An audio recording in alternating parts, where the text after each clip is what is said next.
He-Man, it's finally getting some buzz. They showed some of it, and I guess the first look, whatever it was, people are saying it's pretty good. Am I surprised? I'll discuss. Am I surprised at how much I laughed during the Naked Gun trailer? We'll discuss. Was I surprised at how batshit crazy the Megan trailer was? We'll discuss. There's a lot to talk about. We got a lot of stories here today with myself and Steph Sabra. It's going to be a good conversation. Steph has just watched both the Megan trailer and Naked Gun. We'll discuss that, but we've got a lot to go over. So throw your questions in. Anything you want to talk to us about? It's just me and Steph today. So let's get to it. It's Kristian Harloff Show. It's Thursday. Here we go.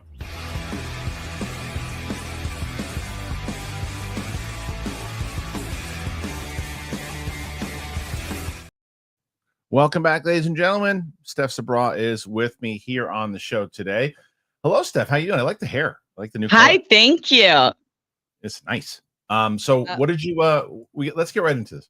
Did you so you came into the room and I was like, listen, there are two trailers that just dropped, because that was the reason where people were wondering why we were late starting, is that two trailers dropped. I got back early enough I was at the gym, I came back, and two trailers had dropped. I had enough time this time. I was like, you know what? I'm going to do both these reactions. I did. Luke helped me out. He put the stuff in there. He got it. He got the trailers up and ready to go. And then I told Steph, I was like, did you watch these yet? And she's like, no, I didn't get a chance to. So I said, look, I got to run out to the restroom real quick. You go and watch these. And she did. And I have a feeling that you laughed pretty loud during the Naked Gun trailer. I was not expecting Liam Neeson to come out like that. So I good. was expecting the girl to be like an assassin, but Me too. I didn't. Yes. I was not expecting. And then the way he put his leg up at the end, I just Hilarious. love the older, like legendary actors just doing whatever they want now and like being okay with being funny. There was so much that worked about this little teaser trailer on so many different levels. Because have you seen the original? Yes. Okay. So the original is a classic. It's one of my favorite comedies of all time. And you wonder right away, okay, they're doing a remake of A Naked Gun. I mean, how are you going to outdo Leslie Nielsen, right? And then when they talk about Liam Neeson, you're like, okay, you could see him doing it. And I actually mentioned that the comedy for me that hit was when he did the Lego movie, but then obviously A Million Ways to Die in the West, or whatever the hell the movie's called, with Seth MacFarlane, who's doing this. And I go, okay, yeah, he can pull it off. And I was like, well, what's the tone going to be? Is it going to be as silly as the original? And they open it like it's a normal Liam Neeson Taken type movie, this trailer. So like, oh, okay, that's the kind of tone, but they're going to go ridiculous. It had like Dark Knight vibes too, like the bank scene. Easily. But then because I thought the same thing you did. I was like, okay, so this little girl is clearly going to be the leader or the assassin or whatever. It's so stupid. If somehow she turns into this 6'6" Liam Neeson, and yes, the pose with the thing on, he goes, "I'm Frank Drebin," a different kind of Frank Drebin, and I was like, all right, well, they're definitely on the nose. But what got me was when they're looking at the old cast members, and he's like, Dad, first of all, is hilarious. That's his dad. Second of all, then you Paul Walter Hauser, whose buddy is his dad, and then the OJ joke, which was fantastic. It's a sequel. It's not a remake. It is a sequel to the franchise, which is great reveal. That was really fun. I love how they're all like kneeled down by the photos of their fathers. Like, it's just like such a funny detail, like making fun of themselves, but also like adding to the original. I have to rewatch the original because I watched it with my family when I was super young, but it was in the same vein is different, but it gave me the it was funny, like Pink Panther and Austin Powers Thoughts and that kind of thing. Yeah. So it was always really funny. And I just when I first heard the announcement, I was like, feels like another unnecessary reboot. Right. But this feels like this feels fun and like an homage to the legacy. Exactly right. That's exactly right. It feels like an homage. It feels like they're not just trying to get a cash grab off it. They're going to pay respect to what came before them. Because when I saw that, I forgot that Seth MacFarlane was part of it. But the question, go ahead. The question I had though, when I was watching this, when was the last time you went to the movies to see a comedy and everybody was out, laughing their asses off. It's been a minute, right? And I said in my reaction, no Deadpool and Wolverine, but you weren't really going there for that. You were going there for because it was the MCU and you knew that Right, Deadpool was like, funny. you're talking about, like, classic Will Ferrell Comedy. movies. Yeah, Yeah. like comedies. Like, when was the last time you were in the theater with people just losing their minds laughing? And I was like, I really hope that this movie hits because I want to know. Did they debuted this at CinemaCon? I would assume so.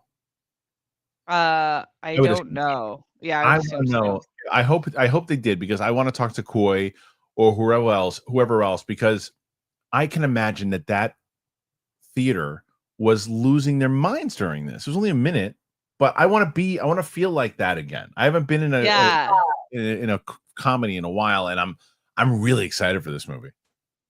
I know, me too. I feel like this is a comedy that I could take with my parents and but you could also take, like, younger friends too to it, and it seems like it's gonna be really funny. It's, like, hard figuring out what the exact mixture it is that works for a comedy to be in theater, Right. because I've seen some funny movies on streaming, this is a random one, but, Ricky Kinnicky or something like that with John Oh, with Cena. John Cena, right? Yeah. Yeah, and it was really I thought it was, like, a cute, funny movie, but I was like, "Such a good choice to put this on Prime and just Right. stream it." I wouldn't have gone to the theater, but I definitely enjoyed watching it at home. But then I see this and I'm like, "Oh, I'm glad that's" and obviously it has the Naked Gun franchise and Liam Neeson attached to it and Seth, but it is exciting to think because there was a minute where I was like, "Are we just done with comedies in theaters? Right. Are they not gonna be able to make enough at the box office for it to be fulfilled?" But I hope this is one of them 'cause, to answer your question, I think the last time I remember, I don't know if it's actually the last time, but I remember everyone was clamoring around Girls Trip, and they're like, "It's the next Yeah, yeah, yeah. should see it in theater," and I did, and it was like a laugh out loud type movie. Yeah, it's interesting because as you were saying, it's like, okay, there are sometimes these movies will come out and you're like, I just want to watch that on streaming. And I'm glad that it did. It's just a comedy I could watch, but there hasn't been that one like, oh, that needs to be in theaters, right? Like I have to Yeah. see that in theaters. And this is going to be that. I want to watch this with a full packed crowd and I want to see how they're going to make this work. I love everybody involved in it, so I'm on board. The other thing was now the Megan trailer came out. Megan Yes. 2.0. Now, the first one, as I said it again in my reaction, I don't know if it's live on the channel yet, but basically what I said was when I saw this movie with Brett, I didn't really get it, the first one, right? And I was like, "This is silly." The dancing thing, I didn't get it. It went over my head. But I watched it with my 13-year-old about, I don't know, maybe 3-4 months ago, and something clicked, and I went, "Oh, I get it. Like, I get what this movie is." And I wound up really enjoying it the second time I watched it, which is, sometimes you get those questions like, "Is there a movie that you saw the first time that you didn't like, and then the second time you said, oh, it's not bad?" That's Megan for me, right? They knew what they wanted to do. It's like a child's play type movie with a little added extra humor and the ridiculousness of it. This trailer was batshit crazy. Insanity. Insanity. They're going times 1,000, and now Megan's a good guy, I guess. It's Right. No, when I first saw the plastic figurine, I was like, "Oh my no.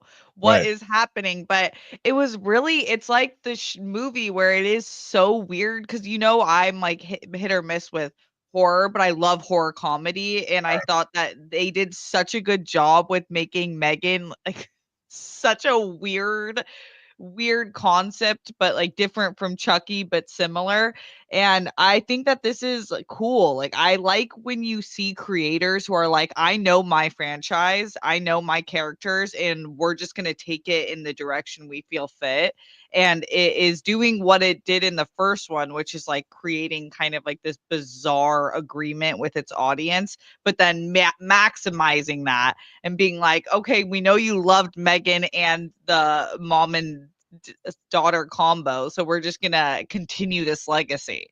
right. Yeah, I mean, there's the first one. They obviously knew what it was, And this one, they seem to know exactly what it is, right? It's like it's so over the top, and so like they steal the design of Megan's, and just new Terminator model that's out there, but they need the help of Megan now, and they're stupid enough to put her into another body, but they make her taller now so she can kick ass. And then it's like it's like the Fast and Furious 5 version of the first one. Yeah. You know? And totally. And what you're either gonna say, like I said, you're gonna come out of that movie going, they knew exactly what they're doing. It was fun. I laughed and it was so stupid. I enjoyed it. Or you're gonna go, all right, I think we're done with Megan now. Yeah, exactly. I really hope it is something like Chucky, where you're like, wow, how many Chucky movies have they made? But they're all kind of fun. Like, it doesn't take itself too seriously. It's not a massive budget. It's just like this trailer definitely didn't take itself seriously at all. It's like it was completely ridiculous. It's just ridiculous. And I think I was worried with the first one because I knew about like the TikTok dance and kind of like that angle. And sometimes I see shows and movies implementing new age media and it doesn't work for me. For example, in Rap Shit, Issa Rae's secondary show, which Issa Rae is one of my favorite creators. So I still liked a lot of the show. The one part that took me out is that they would show like the screen. If someone was FaceTiming, the whole screen would become the FaceTime view, and like the whole TikTok would become the view. I don't love that. And I know it's our everyday, and I know people are trying to stay true to the day, but as something about it takes me out of the movie. But that their TikTok dance, the dancing in it was so, they just found a good balance in that movie. So I hope they can find it again. This is a different balance for sure. Yeah. It's a very different balance. So yeah, it was, but it's fun, it's interesting. I get it. What do you guys think about all this though? Do you think that it's something that's going to work? Is it not going to work? What say you guys? Tons of other stuff to talk about. We're going to talk about that He-Man story in just a bit, but before we do, as I tell you guys each and every week, we're going to have a bunch of sponsors to tell you guys about. And what I don't want you to do is mispronounce any names. Cock? No, Roxy, not please. Not the time. Please. Cock? Stop it. Not the time. I'll explain later, Steph.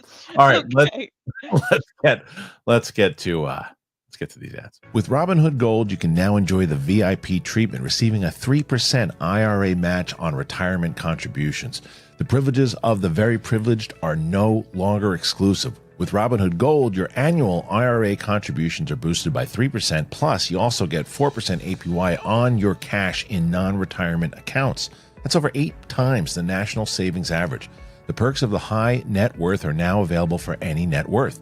The new gold standard is here with Robinhood Gold. To receive your 3% boost on annual IRA contributions, sign up at Robinhood.com/gold. Investing involves risk. Rate subject to change. 3% match requires Robinhood Gold at $5 a month for 1 year from first match. Must keep funds in IRA for 5 years. Go to Robinhood.com/boost. Over 8 times the national average savings account. Interest rate claim is based on data from the FDIC as of November 18th, 2024. Robinhood Financial LLC, member SIPC. Gold membership is offered by Robinhood Gold LLC. I want to tell you guys today about a new sponsor we're working with, and that is RULA. Finding a therapist you trust, it shouldn't be so complicated or cost you a fortune. That's why today's sponsor, RULA, was formed. RULA connects you with a high-quality, vetted, licensed mental health professional that is suited for you. And the best part, they take most major insurance plans. That means instead of paying hundreds out of pocket, you can pay as little as $15 per session. RULA also supports you every step of the way, from finding a therapist to scheduling your sessions to tracking your progress and dealing with insurance. They make it happen. Getting started is very easy. They ask you a few questions about what you're looking for in a therapist, things like your insurance, type of care, preference, and from there, RULA matches you with in-network providers who fit your criteria. You can book your first session and start your journey to better mental health as soon as the next day. Thousands have already trusted RULA to support them on their journey toward improved mental health and overall well-being. Head on over to RULA.com/Kristian. Get started today. After you sign up, they're going to ask you where you heard about them. You got to support our show and tell them that we sent you. You got to go to RULA, RULA.com/Kristian. Take that first step towards better mental health today. You deserve quality care from someone who Who cares? RULA.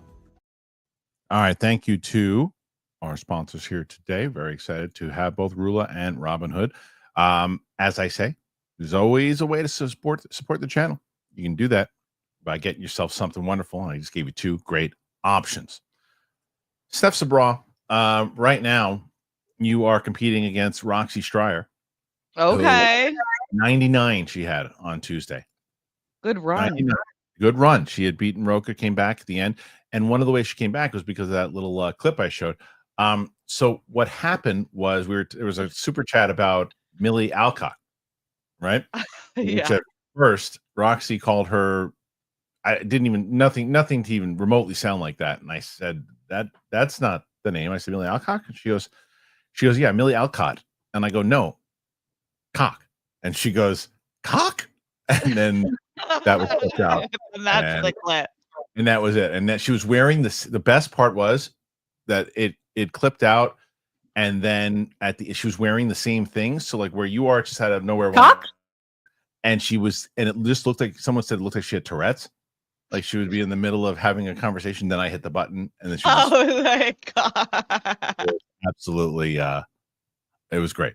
Anyway, so you got to get to, can Steph get to 99? She used the comeback king. That every single time we're about to sign off and it looks like it's over, she comes back and does it. So we'll see. Yes, we can do it. I'm dealing with my taxes today, so I need support. Oh, there you go. Listen, so you might know my story here. You might not know my story with the He-Man movie. I mean, it's pretty well documented, but for a very long time, I mean, when I was working at Warner Brothers, I was very close to getting this movie made. And then there is just people just couldn't get on the same page. I believe it should be Star Wars meets Lord of the Rings. I had been very, very disappointed with a lot of things I had heard in general about He-Man movies that have been coming out, castings and all that. And then when Travis Knight was announced, I was very excited. And then they said that it was going to be basically based on Earth, and that he was going to be on planet Earth for a lot of it. And I said, "Oh, come on!" And then he's walking around with two security guards and the sword. I'm like, so he's going to be a disaster. Well, looks like I might be in the minority with that thought, because they debuted some footage at CinemaCon. Amazon MGM Studios used its CinemaCon presentation to offer a first look behind the scenes of the live action Masters of the Universe film. According to attendees at the event, there was a sizzle reel. It was shown with the cast and the crew shown in action, and more importantly, in full costume and some massive sets in the UK, where the project has been shooting since January. All of the He-Man characters reportedly shown, including Jared Leto as Skeletor, though his face was kept hidden by a hood. Nicholas Galzatine's He-Man was seen in his full blonde glory with his hair blowing in the wind, along with plenty of B-roll of the actor's workouts and flexing in the full battle costume. So far, the reception seems to be quite positive, with several noting a quite colorful 1980s aesthetic and authenticity toward the original cartoon. Travis Knight directs the film based on the popular toy line, with the project having the backing of Mattel Films and escape artists. Also has Camila Mendes as Tila, Idris Elba as Duncan Man-at-Arms, Alison Brie as Evil Lynn, Miranda Baccarin as the Sorceress, James Purefoy as King Randor, Charlotte Riley as Queen Marlena, Sam C. Wilson as Trapjaw. The list goes on and on. Knight is directing from a screenplay by Chris Butler based on a story by Aaron Nee, Adam Nee, and Dave Callahan. Story specifics are under wraps, but for now, the film opens in cinemas during next summer, June 5th, 2026. Oh, man. I don't know what to think. Because I didn't see the footage, I didn't see the stuff. I didn't see the imagery, but what I did see is the imagery of him with two security guards, and I sort of hate the fact that they were on Earth at all. But if they're only on Earth for like 5 or 10 minutes, and then he's whisked away and they go against the lore a little bit, but they take it into Eternia, and we stay on Eternia and we're out of Earth, because it really makes no sense. Because He-Man's mom, I'm going to geek out and be a nerd here. He-Man's mom is from Earth, not He-Man. He-Man is not from Earth. He's born in Eternia. Like Star-Lord. Well, yeah, that's what they're doing with him, but that's what they're doing with He-Man. And he's essentially, it seems like he's the Star-Lord. Maybe he was born in Eternia and then she hit him on Earth. I don't know what happens there. I don't know. But from what people are saying at CinemaCon, it looks like it's true to the original animated series. Now, I guess maybe that's the other thing too. I love the original, the 80s series. I love it. I wouldn't go that route if I was producing it. I would go the route of the Cartoon Network 2002 version, which was essentially what I was talking about, more of the Lord of the Rings serious kind of science fiction aspect of it. Took itself with the lore that they had from thousands of years of lineage and things of that nature. They explain how Skeletor became Skeletor. I liked that version. I love the original, but it's cheesy. It's got that 80s cheese feel to it. The 2002 did not have that. But you hear this, I don't know if you necessarily were excited about any of this in general, but you hear this, do you get excited at all, Steph?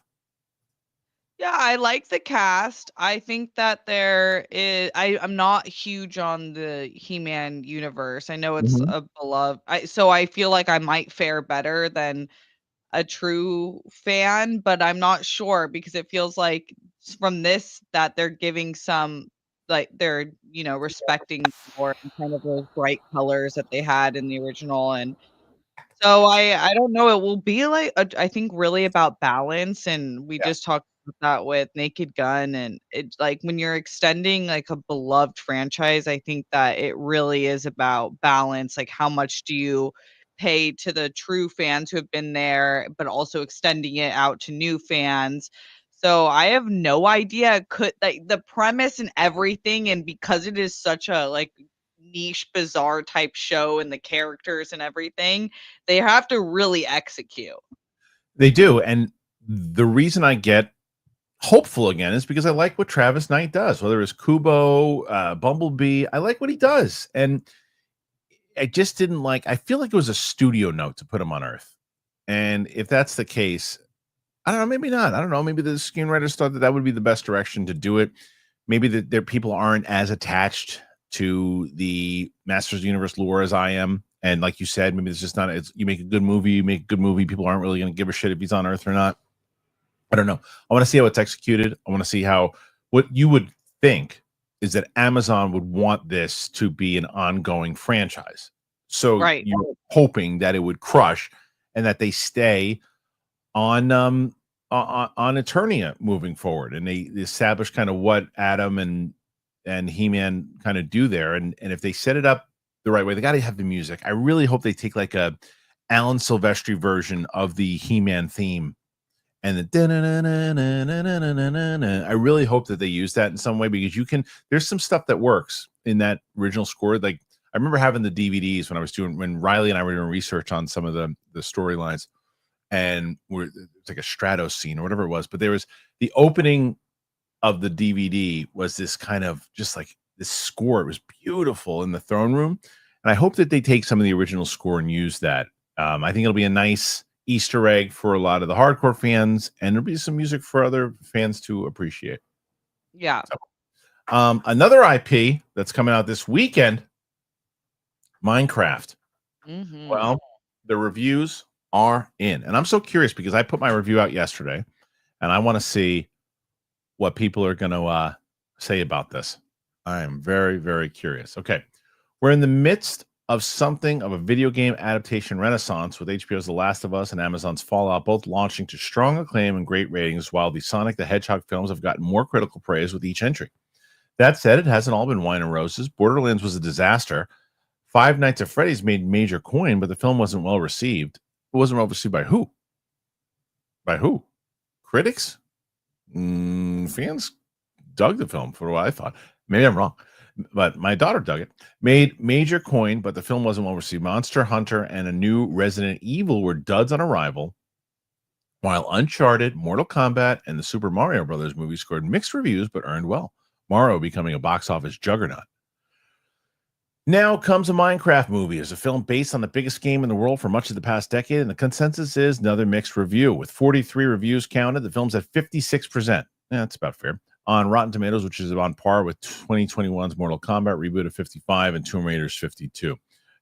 Sampling a review, Hess's take on Minecraft is essentially a meathead version of the Wizard of Oz, Ragtag, Idaho, Acquaintance Splendor into the Overworld, and Jack Black's Wizard Beard Blowhard for helping return home. Yes, Toto's there. Cubist talk too. That's from Amy Nicholson.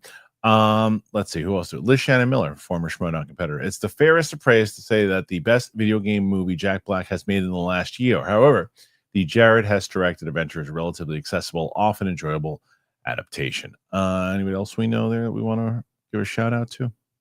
No, it's fine.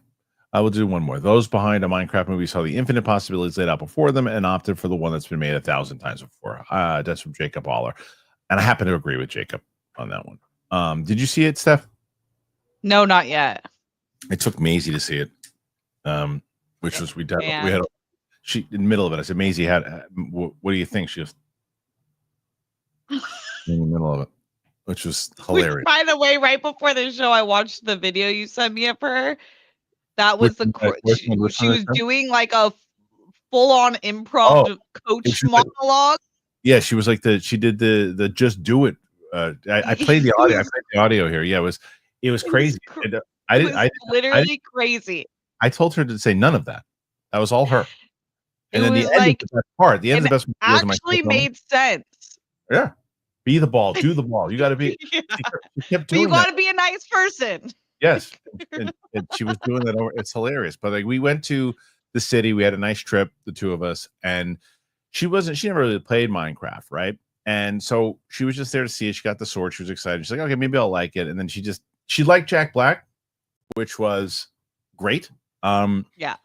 But this movie, they're really aiming towards kids on this one. And the kids have to dig it because this doesn't hit for the adults. It just, there were some things to me that I was like, it was pretty generic for the most part. It was pretty damn generic. And Jack Black is good. I love Jason Momoa. This is not the role that I liked him in at all. I was really annoyed by the role he was in. And then do you like Jason Momoa in comedic roles? I do. I think he's great on Saturday Night Live. I think he's great. Yeah. On Saturday Night Live. I do. I just didn't think. Me too. I didn't buy him in this role. Okay. And then I always forget is it Danielle? Shoot, the girl from Peacemaker, who I love. She was underused. The girl from Wednesday. Yep, the girl from Wednesday was underused. But we'll see how it does. We'll see how it does in general. But the 54%, that's fair. Oh gosh. Okay. Right, we'll see. Daniel Brooks, thank you. Is her name. But I just don't think it's going to hit because it needs. I don't know. We'll see how it stands past next week. But I'm very curious. I'm going to see. I have 3 movies I'm going to see Monday, Tuesday, and Wednesday. 3 out of the theater reactions. It's the what the hell are the name of the movies? There's 3 movies that are coming out, Steph, that I'm going to see. 3 of them next week. They're all the major releases I think that are coming out, but there's a smaller one too. But I know that movie Warfare, which I really want to see. The 3 movies I'm going to see next week are The Amateur, which is supposed to be pretty good. The Drop is the other one, and Warfare. Those are the 3 movies I'm seeing. I'm going Monday, Tuesday, and Wednesday. So for people who said, and I've seen this in the comments, hey, he doesn't review enough outside of just the big, huge blockbusters. Well, I'm going to do the out of the theaters for these. Your ass better click on them. Yep. And so I'm just telling you, I'm going to see them. Like, if you guys tell me that you want me to do more of these, then let's do it. But as far as I think we covered all the He-Man stuff right there. There's nothing else we need to talk about with He-Man. We talked about Minecraft and the reviews. I don't know. Do you have any interest in seeing this in general stuff? Yeah, I do. I'm definitely going to see this. I feel like I could end up really liking this because it's like a mixture of weird fantasy sci-fi vibes, but I'm cautious. I saw this hysterical comment was like, I heard Jared Leto went he wanted to get into character for you're talking about He-Man. For He-Man, so he put acid on his face. That's you can see. I was talking about Minecraft though. Do you have any interest in Minecraft? Minecraft. Yes, I'm gonna see it. Probably wait, just like I did Super Mario Bros. I was hoping it had a similar release in terms of like making a lot of money because I didn't think the movie was incredible or anything, but I'm just always happy when a movie makes a ton of money. So I was hoping Mario. For that. I like Mario. Oh, so you like this less? Okay, I thought I was gonna. Okay. Yeah. I'll definitely see it when it comes to streaming, or even to home movie release. I would buy it. I don't think I'll go to the theater. Okay, so the next one is this one. So the other day, out of nowhere, the Star Wars Tales of the Underworld trailer dropped, and I wanted to bring it up. Yep. It dropped the other day, but I wanted to talk about it with Steph because this is formerly kind of Sith Council, and we figured why not? Let's talk about some Star Wars stuff. I will tell you this, and all I can say is I can't say anything except, Steph, I've watched the first 2 episodes of Andor. Oh my gosh. That's all I can say. Oh my gosh. That's all I can say. I can say I watched the first 2 episodes. I listened to the best podcast with Tony Gilroy. When? It was on Script Notes. Okay. Have you listened to this podcast? Mm-mm. It's awesome, and it's by Craig Mazin, who does Last of Us. Yeah. And another great writer. It's slipping my name because I just found out about this podcast, and it's so awesome. And they had Tony Gilroy on, and you could just tell how comfortable Tony felt. Sorry, I hijacked what you were saying. Yeah, please go ahead. How comfortable Tony felt like amongst writers, because he's just like such a writer's guy, and they were just like giving each other's props. And there was an interesting moment with Mazin and him because Mazin's in 2nd season of Last of Us. And so Tony Gilroy was basically catching people up with season 1. And it was really fascinating hearing how they planned so extensively for season 1 and 2 that he hasn't had a day off of writing for 5 years. So much so that his entire goal is that on the shooting day, the directors just have the chance and the actors to just spread their wings and fly. And so the season 1, there was only one reshoot, and it was the first scene in the first episode. So the first thing they ever shot, because he felt like they weren't comfortable enough. And they only scrapped one scene that they filmed. So it was just like really cool listening to like what we hope for Star Wars is someone like that at the helm. And then what had happened was, because you and I always go back and forth about what they announced at Star Wars Celebration, and they were basically like, so there's going to be a season 3, and Tony's like, no, we're done, we're so done. Right. We, during the first season, because of the delays with the pandemic and everything, they were like, he had this moment, which was also felt good as a creator, that he was like, oh my God, like regret. He didn't think it was going to be good. And and him and Diego were really stressed, even through filming, until they saw the first cut. And then they both kind of like, for both of their sakes, were like, I think that should do this in season 2. And then they really took that blocking approach. So every 3 episodes is a year. Okay. And okay. Yeah. That makes sense. And they shot them like movies. So every 3 episodes is a movie, essentially, is what you're watching. It's playing like that so far. Like I said, I've watched 2, and I have the whole season. I'm going to watch the whole season, and I'm hopefully going to be done with it within the next couple of days. But my goal is what I'm going to do. I'm going to do my immediate reactions after each 3-episode block is what I'm going to do. Yeah. And then, because it definitely plays like a movie. I literally can't give any thoughts about it yet. So I will discuss for sure. But back to the trailer for this animated series. The first trailer has been released for the Lucasfilm anthology series Star Wars Tales of the Underworld, which premieres next month. This marks the 3rd season of Tales, following 2022's Tales of the Jedi, which focused on the stories involving Ahsoka Tano and Count Dooku, and then 2024's Star Wars Tales of the Emperor, which focused on Morgan Elsbeth and Barriss Offee. The outing will again deal with 2 characters, both of them who were introduced during the Star Wars Clone Wars. One of them is Asajj Ventress, who serves as the personal assassin of Dooku. On the other hand is Cad Bane, the blue-skinned and red-eyed mercenary. In the run, former assassin and bounty hunter Asajj Ventress is given a new chance at life and must go on the run with an unexpected new ally, while outlaw Cad Bane faces his, I don't know why I said that like Jeff Goldblum, while outlaw Cad Bane faces his past when he confronts an old friend, now a marshal, on the opposite side of the law. The voice cast is a bunch of people. Okay. Steph, thoughts on what you saw? The trailer looks really cool, but it's like at the back of your mind, you're just thinking about what they did to his character and Asajj Ventress's character. So it actually, like, tonally, if I did what erased my mind of kind of what we last saw of their characters, I'm like, this is I really like this trailer. I'm curious though, like where they are in the writers' room when they're talking about these characters. Yeah, people are not going to like my answer for this. I'm so bored with this. I'm so bored Oh, with. I'm so bored with the time period. I'm so bored with the Filoni characters again and again and again. It is a good trailer. It's a real good trailer. I still don't have yeah, any explanation as to why Asajj Ventress is still alive. right. I know the answer. The answer is Filoni doesn't care about the books. That's the answer. And so he does. If nobody read the book in his mind, if it was a couple of people who are bitching about the fact that it doesn't matter because nobody else is going to care. But the trailer, I'm like, okay, we're just playing in Filoni's universe again. Let's like you just mentioned with Andor and the way that they really dive into like deep character studies. It's like same characters, Asajj again, great. Same characters, Cad Bane again, great. Let's do something else outside of it.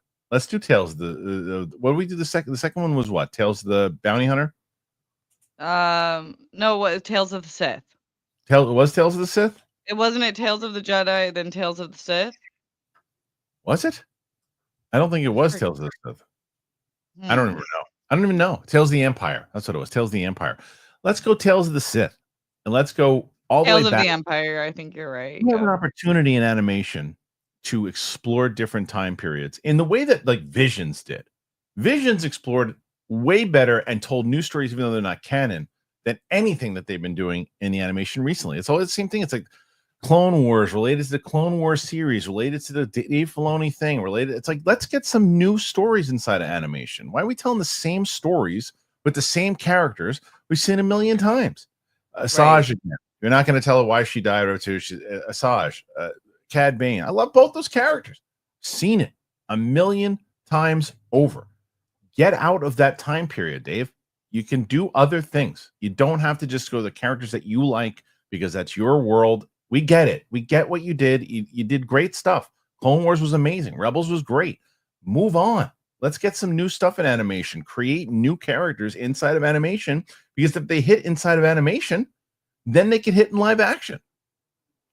Yeah, it reminds me of like What If, where I stopped watching after last season, I think. Not because it's bad, because it's not. I actually enjoy every episode once I'm seated, but it is hard for me to get to that place where I'm like super curious because I already know. But yeah, it's different in when we're talking about Andor. It's like, yeah, we know the outcome, but he introduced like 13 new characters, even though we knew one of the characters. Right. And so, yeah, it is like the trailer looked great, like I said, but I am not like running to see it because we know what happens. And not only that, we've seen multiple renditions of their characters. It's just the Clone Wars again. It's like another version of what happens like after the Clone Wars. And someone said, like, oh, he's only saying this because he doesn't like Filoni's characters. You didn't listen to a word I said. I really like these characters a lot. Loved Asajj Ventress. Thought she had a perfect ending in that book by Christy Golden. A perfect ending. They should have adapted that book, is what they should have done. If you're going to do stuff with her and what's his face, Quinlan Voss, great love story. But because it's not, you didn't do it, so you can't, so it doesn't count. It's just not, it's not right to the writers also. And I liked the characters a lot. I love Cad Bane. I hope he comes back in live action. But it's just, as far as animation, you have a platform to tell new stories, and you're just telling the same shit again and again and again. So, because like Ed Harrell sent it to me, he's like, "This looks awesome." I was like, "It's a great trailer," but it's just the same crap. He's gonna do. Filoni's just gonna keep playing in the same sandbox forever long he's playing it for. So, sorry, but that's just the way that I felt about it. I was like, yeah, it was fine. I like that they did a surprise out of nowhere, though. That was interesting. But to me, like, I'm excited to see what people are going to be thinking about for Andor. Steph, currently 25, not bad. Okay.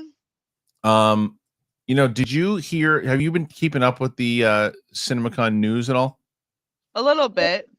Okay, they had the Michael Jackson biopic was supposed to be. I think last CinemaCon they showed some stuff, but because of the controversy of what it covered the last half an hour, that there's kind of like a potential lawsuit and all this, they didn't show anything.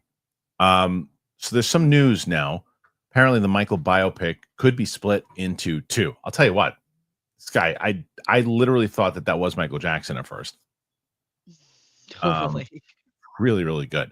So filmmaker Antoine Fuqua's Michael Jackson's biopic, Michael, could be split into two.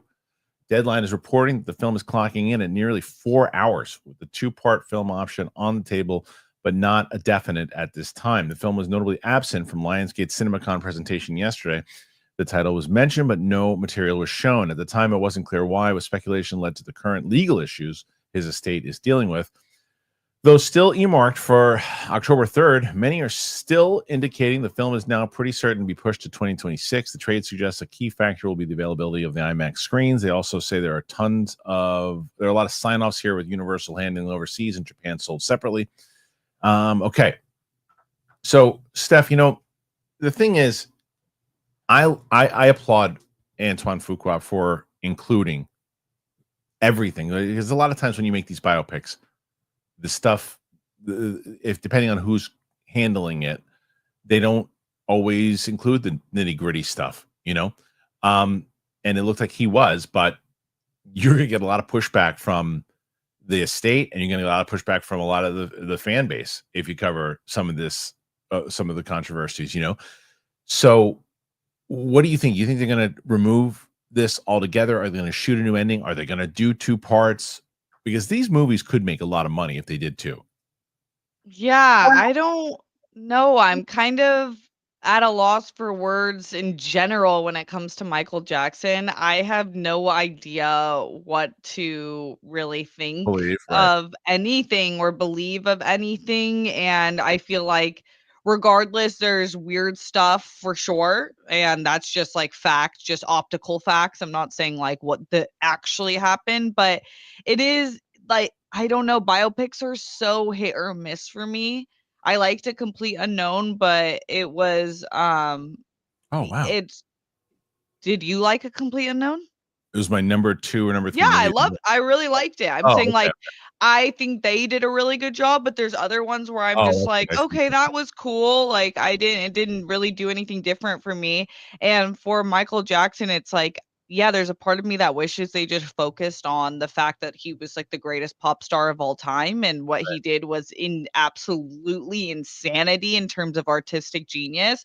But then a part of me is like, it's a biopic, and this is how all people might be introduced to him, how he might be remembered by some people. So it's a huge weight, and I don't know what they should do with it. And I don't feel like I'm like the right person to ask Well, that. I don't know. I don't know. It's true because I feel like his movie will make a lot of money, and it's gonna be shrouded in controversy either way, whether you cut it out or put it in there. Two parts. I mean, look what they're doing with the Beatles movies. They're putting 4 Beatles movies out in the Right. same month. So I don't know. I think it's going to be interesting and something to watch. I do have to say, I want to highlight this comment because this is one of my favorite things. This is my favorite. This is my favorite, especially this Kristian talking about me like anything.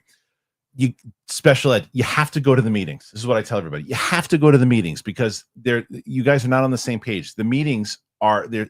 There are some meetings that people are saying that I'm a shill and I love everything. And no matter what I see, I think it's the best. And then there's people like you who say I don't like anything.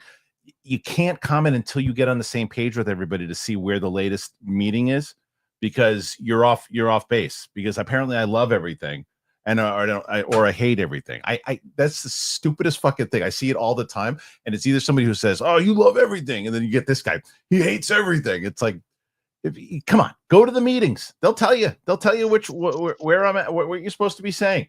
It's so silly. I love it. Yeah. It's so stupid.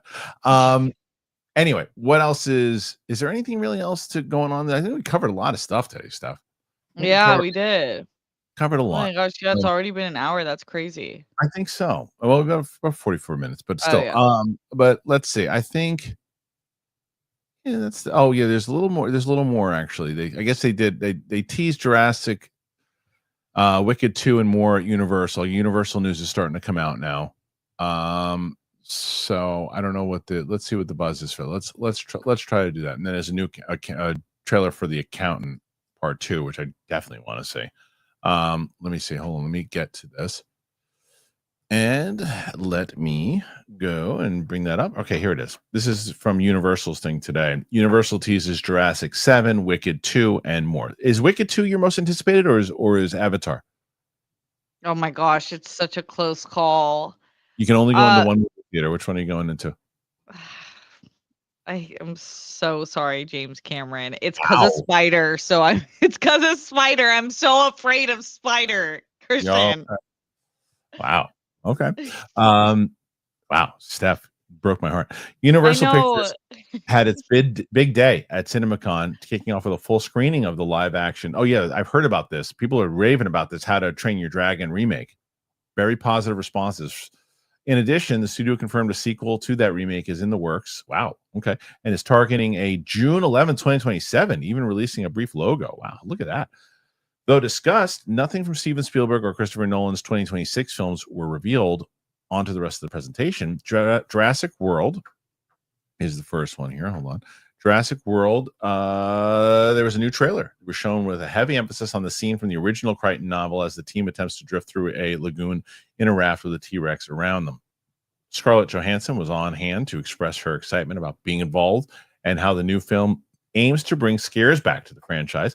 She confirms chase scenes set on the ocean and was rappelling down a waterfall for one key sequence. Then Wicked for Good. Ariana Grande, Cynthia Erivo, director John M. Chu, and producer Mark Platt showed up to show off a new trailer for Wicked for Good. Oh, did the trailer come out yet? The trailer dropped today? I don't know. That one, I got that's gonna be another reaction in a second here too. Got to react to that one with new versions of No Good Deed and For Good heard during a clip. Footage shows Elphaba starting a revolution, Glinda's wedding, the wizard and Elphaba confronting each other, Flara assisting Elphaba and Fiera, and glimpses of Dorothy on the yellow brick road. The bad guys too. Footage screen, the bad guys are trying to live as good guys with Sam Rockwell's Wolf now working on the bank he's to rob. That's when the bad girls show up and a planned heist involving a space shuttle. Mr. Wolf agrees to work with them, but secretly aims to sabotage them and turn them in. Then comes scenes including a helicopter trying to stop a rocket ship and Mr. Shark, played by Craig Robinson, doing a bad Italian impersonation. Nobody 2. The sequel sees Hutch, played by Bob Odenkirk, and his family going on the road and on vacation, complete with his father, Christopher Lloyd, in tow. That's followed by scenes with Odenkirk's character being a carnival employee, a speedboat battle, and a glimpses of Sharon Stone as the head of a drug ring who has a cop under her thumb, played by Colin Hanks. Megan, we just saw that trailer, obviously, The Black Phone 2. Footage screen of the follow-ups in supernatural kidnap thriller Mason Thames returns. His character, Finney, having survived his teenage years and now visiting a summer camp in the middle of winter. Ethan Hawke's Grabber returns as a now undead serial killer and is seen on ice skates in one scene as he seems to be targeting Finney's sister. Okay. Him is the new Jordan Peele produced horror film. It has a September 19th release date. The story is set in the world of college football and follows a young player played by Tyreek Withers, mentored by a legendary quarterback played by Marlon Wayans. The former finds himself drawn into a sinister role of a cultist and asks what he will sacrifice for fame. Justin Tipping will direct the film, which opens on September 19th. The Phoenician, what is that one? Oh, that's Wes Anderson. I know. All right, down. I think that's the him poster there. Okay. All right. So, I mean, looks like there's a lot going on with Universal, but what stands out to you out of the things I just read? I didn't know that the Wicked trailer was dropping. I'm not gonna watch it because I haven't seen the play, and so I have no idea what is gonna happen at all. So I don't even wanna. Yeah. I don't want to know anything. So I'm just glad it's being well received. I am not shocked in the slightest because they filmed it back to back, so it should probably have the same amount of superiority that it did in the first one. I'm excited to see what the new Jurassic looks like, actually.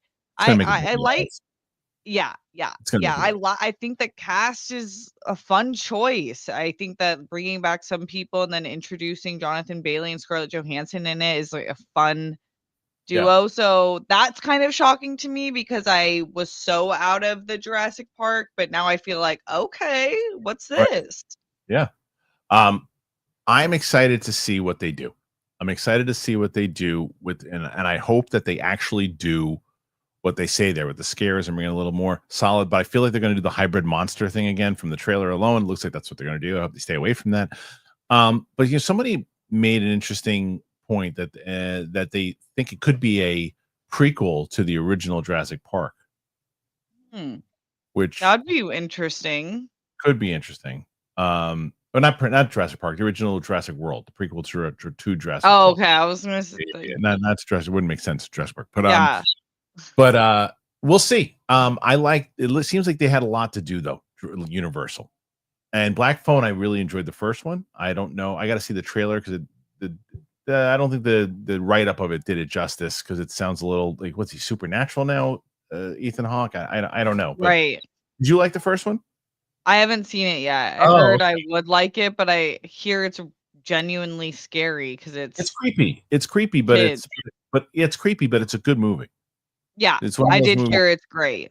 Yeah, you're like me, where if it's just like slasher horror shit, then I'll tell you what I just reacted to.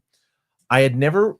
I think I had seen like scenes, whether it was in when I first moved to LA or whatever it was. I'd seen scenes of Final Destination, but I never really seen the full movie, the first one, right? And so I just reacted to the first one with my friend Tina, and the second one I definitely never saw because we just watched that and I had no clue what the hell was going on. Okay. So we're gonna react to that entire series. But Black Phone is something you definitely should check out for sure. Okay. Yeah. I feel like that's it. I think we're gonna get to your questions in a second, guys. Before we do, I'm gonna give it another shot, Steph. Trade coffee.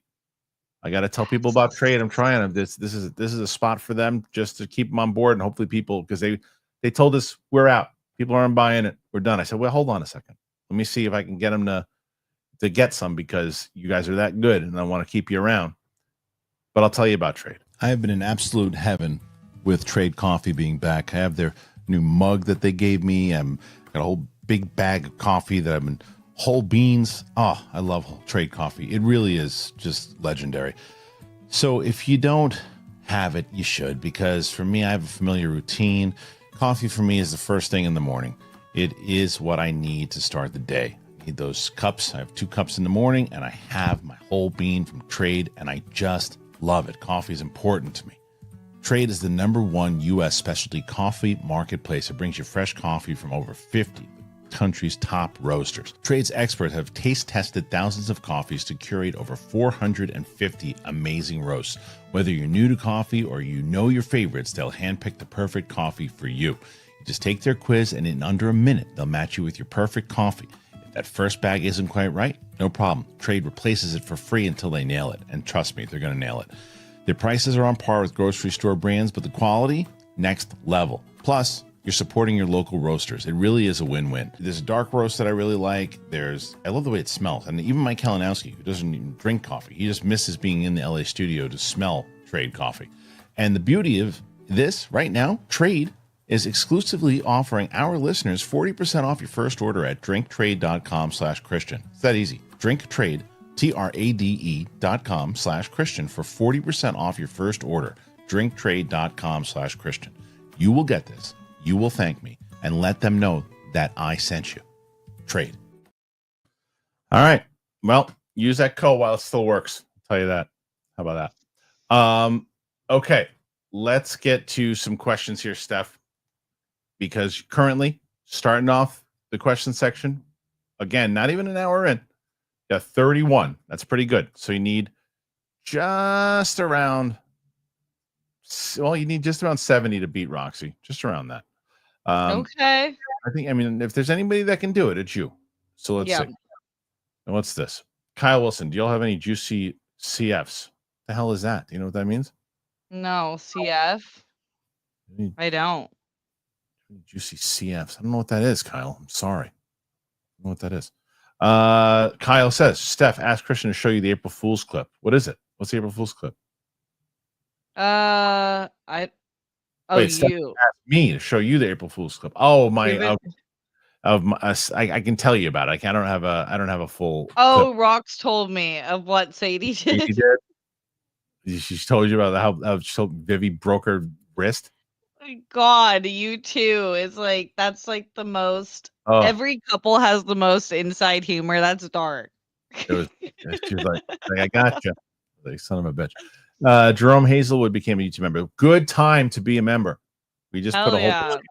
Someone just said, they asked me a question. Someone just became a patron, and they said, "Well, hey, I'm looking for all the reactions to the ones that you did in the MCU. I'm putting them up. I'm putting them up now. They're not all there now because they started out. It took it. I finally found a system of how I can do it. You're just going to get bombarded with them eventually too. So don't worry. There's more coming. Kenneth Colton, Ticket Secure, The Accountant 2 on April 15th and Sinners on the 17th. Two movies I'm really looking forward to also, Kenneth. The spring movie season is here. Don't forget Thunderbolts tickets on sale Monday, kids. We are eating good. There's a lot of stuff going on right now at Thunderbolts. It's funny because we're watching Falcon and Winter Soldier, myself and Sam, right now, and like the lead in to this to Thunderbolts is partly because of that. You got John Walker in there. You get, I think, the first appearance. No.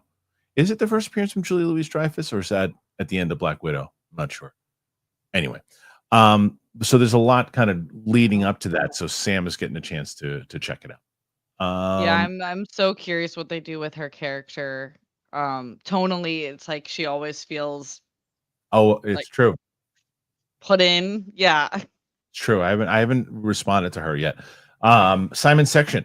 How about the Naked Gun trailer? It's the best. I loved it. Miss you, Dad. Also, the thumbnail reminds me of the sequel minus the bullets. Yeah, I think that was kind of done with Luke's been making some great thumbnails for the show lately. And it's are you talking about the thumbnail for the actual movie? I don't know. But the thumbnail that Luke's been making were pretty good. But yeah, I'm glad that you enjoyed it also, man. It was really good. I loved it. And yeah, I watched those movies with my dad too, so I totally understand. Unheard Sirens Incorporated. What's up, Remy? Holy crap, the Naked Gun trailer. I'm so excited for that movie. And the OJ joke. They went there. Phenomenal. I loved that they went there. Yeah, that was really funny. Yeah, it was hilarious. You have to. How do you, if you're going to make a reboot, you got to. Yeah. You have to. Or a sequel anyway. Hey, Luke, let me know if there's any questions that I missed by any chance for. Have you seen Accountant 2 yet? Not yet. No, I'm going to. Okay. I got to reach out about that one, but it doesn't come out yet, so I didn't know if they were. I know some people have seen it, and so it's pretty damn good. I'm so excited. That trailer, I was just like, wow, that's it. I haven't even seen the first one, and I feel so invested. You haven't seen the first Accountant? No, Harry's like flipped out because it's one of his favorite movies ever. Awesome. Yeah. I'm gonna watch. I think that's one of the ones. See, Sadie's seen it, so I might have to watch it with Sam. I'd like to watch, or maybe maybe even Tina before the new one comes out. That's not a bad idea. All right, Armada, director of new Naked Gun, did Popstar. I'm so in. Oh, I thought Seth MacFarlane was directing. Is he just producing it? That makes sense. I liked Popstar. I liked Popstar a lot. It didn't do well in the theater, but I liked it a lot. Yeah. Yeah. Gunner, hey Kristian, why does a duck have all them feathers to cover up its butt quack? I like that. That's funny. I like that a lot. Hitter. Yep. Okay, let's see. Next one here, and that is from Jonathan Schultz. You've always said you've envisioned He-Man as Lord of the Rings crossed with Star Wars. Do you believe, based on what's coming out of CinemaCon, we're getting that? I can't tell. I don't know. From what that report said, the report just said that it looked like the 80s original animated, which was that kind of Lord of the Rings meets Star Wars, not to the extent and the seriousness of it, but I don't know. I gotta see the trailer. I gotta see the trailer first. Okay, Bradley Pooper. How much does Mark Ellis cost? Reminds me of my bro. How much does he cost?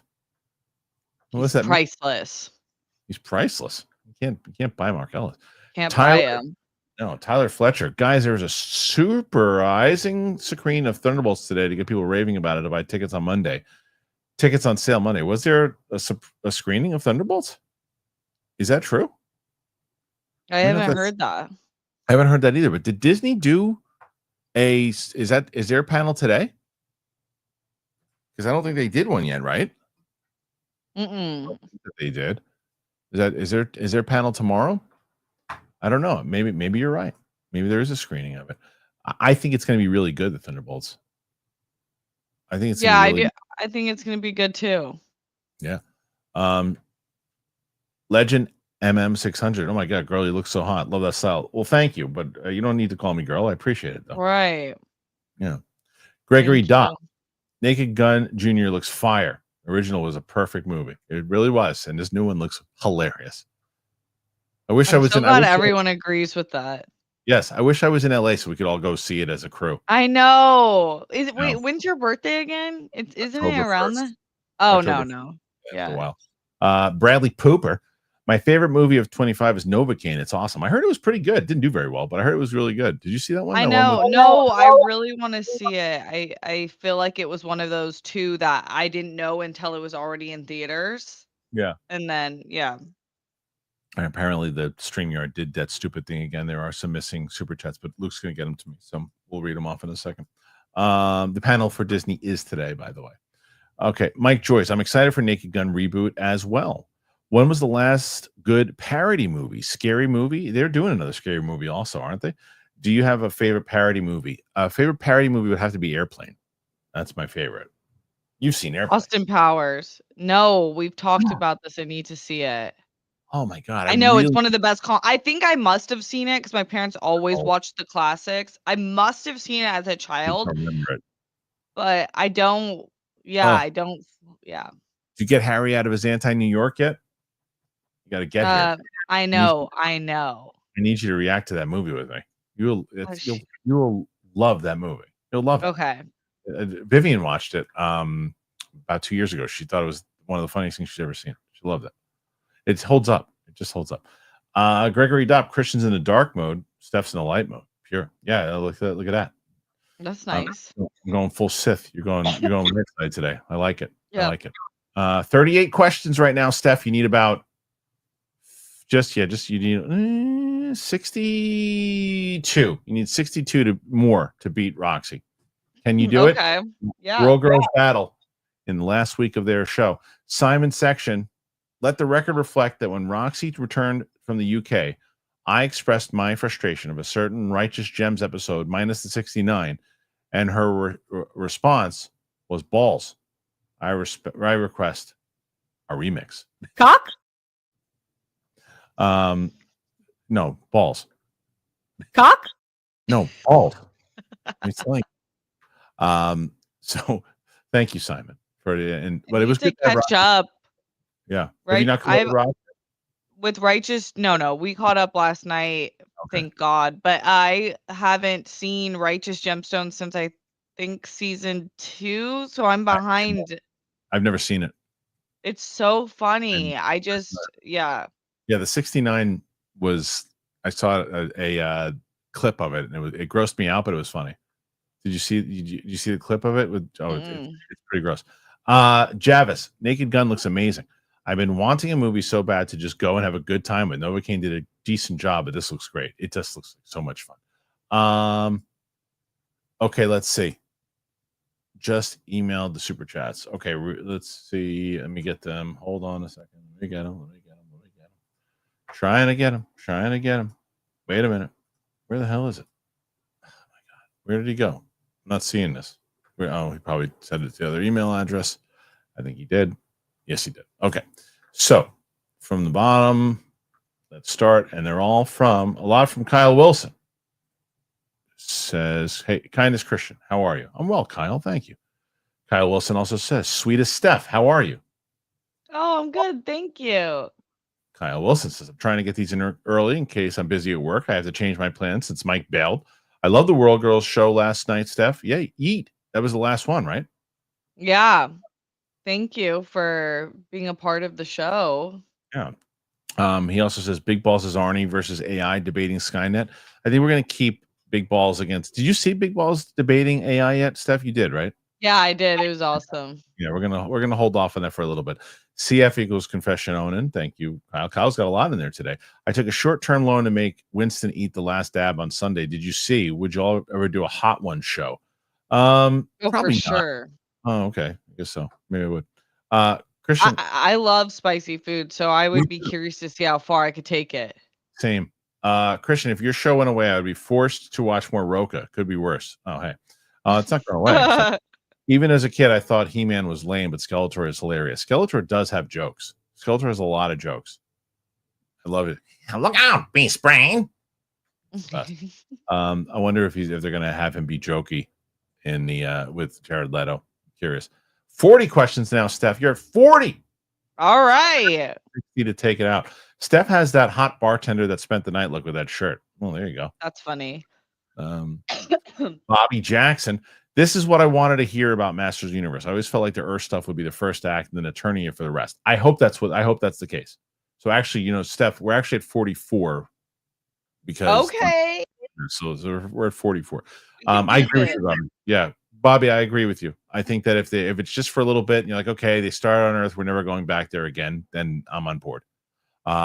Okay, so 44 currently, and then Luke will give me the updated number when we get out of here. El Baba Yaga, Joyride was the last comedy. It would be a great reaction. Which one is Joyride? Oh, that's funny. It's with how am I forgetting everyone's name? Stephanie from Ashley Park, Stephanie Sue, Sabrina Wu, Sherry Cola.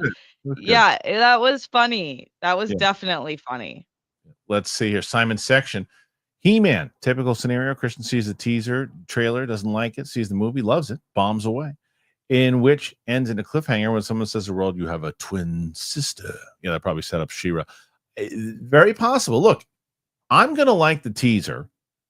I like Travis Knight. You got to remember, I was excited about this, minus the Earth stuff. If they just show the Earth stuff and they show kind of like, okay, I'm gonna be the second I see that teaser and I'm gonna see the Earth stuff and then okay, he's Neo and they're gonna bring him out. Hey, look who you really are. Find yourself. And then he goes and then we see what it really looks like. That's the stuff I'm gonna get excited about. Get me out of Earth. I don't want to be in Earth for this movie at all. So we'll see. Nerds engage. With the new Masters Universe coming, is there still a possibility of a rewatch of the 87 version on the channel? Steph, have you ever seen it? Thank you. There's definitely a possibility of seeing that. Now, no one on my crew has probably seen that. Well, you know, it's not true. I can tell you that my wife has probably seen that movie because her dad used to work with my dad. Her dad was a professor of theater at USC for like 30 years. Dolph Lundgren was a student of his at one point. And so I think that because of that, I think Sadie went and she had seen the movie, but I don't know how much she remembers it. And she liked the He-Man animated. So I feel like Sam has never seen that. You know what is hilarious though? Sam has never seen Lord of the Rings, has no clue, knows nothing about them. Like not a cat. Like so we're watching. She's gonna be right. She does not want to watch. Oh, that's hilarious. She does not want to watch it. She does not want to watch Star Wars at all. But we were watching Falcon and Winter Soldier, and there's a reference to Gandalf or something. And she goes, who's Gandalf? And I go, I'm so happy that you just said that. I was like, I love that you just said that. I said, we are going to be watching it. She's going to love Lord of the Rings. She's going to love it. But she said she didn't want to watch them. Yeah, she doesn't. I don't think she realizes. I think she just thinks that, it's just like complete. I don't think she realizes how emotionally attached she's going to be to the characters. Oh, it's going to be like, if she likes Marvel, her life is going to be changed. I know. I don't think she realizes it. So I'm excited. And people are so excited. People are asking, we're going to watch a director's cut. It's usually when I watch Lord of the Rings, it's the only thing I watch is director's cut. But I'm not going to watch the extended cut with Sam because it'll be a 4-hour movie experience. I don't know if I can get her in here for 4. The originals are 3, so probably not. Mike Joyce, Steph, get AMC A-list. It's well worth it. Everyone thinks they don't have it. Yeah, I need to just get to the theater more, you guys. Yeah, that's true. Go Pal. I was a huge fan of the 80s He-Man and Kevin Smith series. I'm interested in the new movie. It can't be bad as Dolls, which I just saw again. It's a really bad movie. But Go Pal views, and you are usually the one who has seen everything and where we're going, oh, what's that? Go and check out that Cartoon Network 2002 series. It's the best out of all of them. Hands down. It's the best. And this is coming from someone who watched the 80s one every day after school. I loved it so much, and I still do. But this is the best. Okay. Next one here, we're currently at 49. Nathan Drake. Liam Neeson was good in Million Ways, and Ted 2. Hey, Ted 2 is another one he was good. That's right. I feel like Seth MacFarlane knows what can make him funny. Can't wait for this movie. Nathan, I couldn't agree with you more. So true. Yeah. So true. Yeah. I Ted 2 was really funny. Yeah, I forgot about that. And you mean the fact that he's like, I bet you it's because of working on those movies. He's like, what if we did a Naked Gun remake with Liam Neeson? Like, I bet you that's how it because he knows yeah. Yeah. Because he knows what he can get out of him. Mike Joyce, I've been really liking all the marketing for the Pew Crew, Thunderbolts. I think it'll be the best MCU movie of the year. What do you think? I think it'll be the best quality movie of the year. It won't be the one that makes the most money, but I think I agree with you. It'll be the most the most quality. Yeah. Oh, really? Not Fantastic Four? I think Fantastic Four will make the most money. I think Fantastic Four will do, but I think Thunderbolts will be the better movie. Huh. I'm opposite, but I want both to be great. Okay. Go Pal. If the Masters Universe news is from Amazon's presentation, does that mean there's nothing on Bond? It looks like there's nothing on Bond so far. I mean, they just did the rights, so I can't imagine they would have any news yet. Right. So that doesn't really surprise me. Okay, Steph, you have 54 so far. You're starting to move. You're starting to move. You're kicking with 50 minutes left to go if needed. I can't believe it. You might actually do it again. Dingus McNally. Kristian, I loved your reaction of Team America with Sadie. You should do Borat next if she hasn't seen it. She's seen Borat. She loves Borat. That's what's so funny is people are like, because she didn't like Team America, like, oh, does she not have a sense of humor? My wife has a great sense of humor, and she loved Borat. But she's seen that. Everybody, Borat's great. She's seen it. So what she hasn't seen is Step Brothers, which we'll be watching. She's never seen it, and I think I've seen it. If I've seen it, I've seen it once, and I don't remember it at all. So we're watching that. I remember not loving it when I saw it. So I'm hoping. Okay, I hope it's like your second watch. Me too. Special Ed sending a super sticker. Thank you, Special Ed. Nice. Yes. It's a big super sticker. Thank you, Special Ed. Cinema Fan 324 excited for Screamboat and Popeye the Slayer Man. I don't know what that is, and it sounds like it's nothing that I would want to see. Yeah. That sounds like the Winnie the Pooh horror movie that I was like, what? I hate that they do this. Why are we doing that? I hate that they do those things. I think it's so stupid. Kyle Wilson, I got him. I got him. Kyle Wilson, don't worry. Mirzum should become a YouTube member. Finally, Mirzum, glad to see you on. Mirzum, please come and join when we do the Q&As and we do the live streams. Come and join. Say hi. You've been such an amazing supporter of the channel for so long. Come in and join those things. Anybody who's a member, make sure you take advantage of those live streams and the Q&As. The Cali Kid, any thoughts on Val Kilmer other than Tombstone? Other than Tombstone, Doors, not the Batman movies. You see what Deadline did? No. Whoever it was has to get a talking to. They posted some of the great roles Val Kilmer's been in, especially Batman. They posted a picture of Michael Keaton standing next to the Batmobile. What are you doing? What are you doing? So yeah, so many different movies, so many different things that he's done. I love. Even Top Secret. You talk about comedy, so much spoofs. Just some of this. So we talk, and the Top Gun movies, obviously. But if you talk about Val Kilmer and you go through some of his stuff that he did in general, you go to some of this. Let's see. So Val Kilmer. So and my friend Andrew, who I just talked about, who I went to that Jake Paul thing. He produced that Val doc. That was really great. The Saint. I love The Saint. Kiss Kiss Bang Bang. Willow. The Doors. I love Kiss Kiss Bang Bang. Come on. So many great movies. Top Gun Maverick. I forgot he was in Jay and Silent Bob the reboot, but that's just a little thing. Let's see what else. Some of the stuff that they go down that I want to tell people about. Obviously Tombstone. And if you go to some of he was in MacGruber. I forgot he was really good in MacGruber, actually. He's hilarious in MacGruber. And he was the voice of Kit in the Knight Rider reboot. That's hilarious. I did not know that.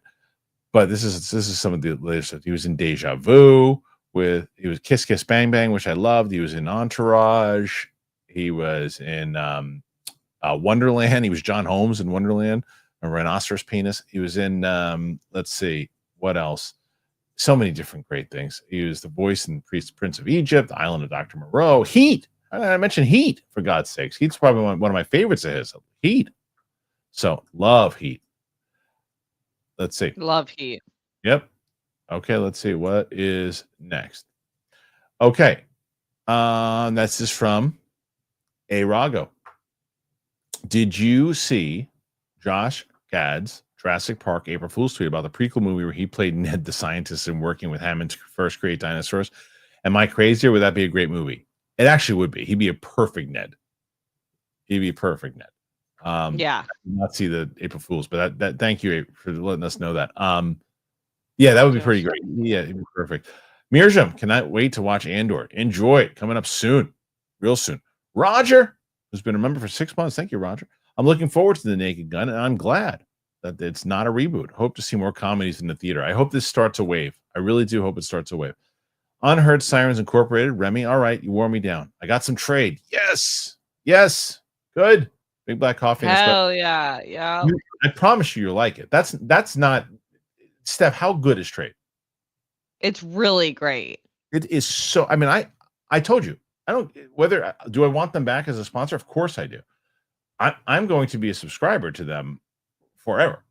I get them. It gets delivered to my house every month, and it's the best. These big, huge bags of coffee. I love it. So you're gonna like it, Remy. I guarantee you. Please. Yep. Next, whenever you get it, anybody who ordered any of the bags, please let me know. And I guarantee you, I haven't heard anybody say anything except great things about trade. GoPal. Should I watch Real Genius or Tombstone? I love Real Genius, but I'm always going Tombstone. Have you seen either one of those? Whoa, Steph, you got to see Real Genius because of the comedy. Okay. But Tombstone is one of his greatest performances as Doc Holliday. I'll be a Yeah. So good. Yeah, Sean Real McCabe. Genius looks fun. That's really good. Sean McCabe, what's up, bud? Hey guys, great to see you. I saw the new trailer for Neighborhood Watch. Looks like a lot of fun. JDM and Jack Quaid seem like a good duo. Thoughts? Who's in that? What's Neighborhood Watch? I don't know what that is. Is it new? I guess so. Oh, the trailer. Okay. You said you just saw the trailer, so I'm not sure. Yeah, Steph, you let me know who's in that one, and I'll Okay. see.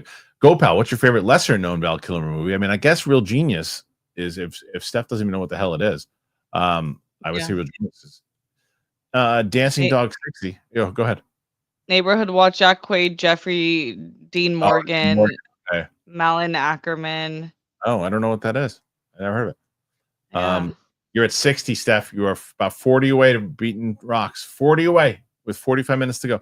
Dancing Dog 60. Have all the holidays been used by horror franchises? If not, and you were hired to create a horror holiday-based film, which would you do? I feel like they've all been done. Right? Father's Day, has that been done? Maybe not. Valentine's Day has. How have they not done a Mother's Day horror movie? Yeah, Mother's Day was. I would do Mother's Day. Has there been New Year's?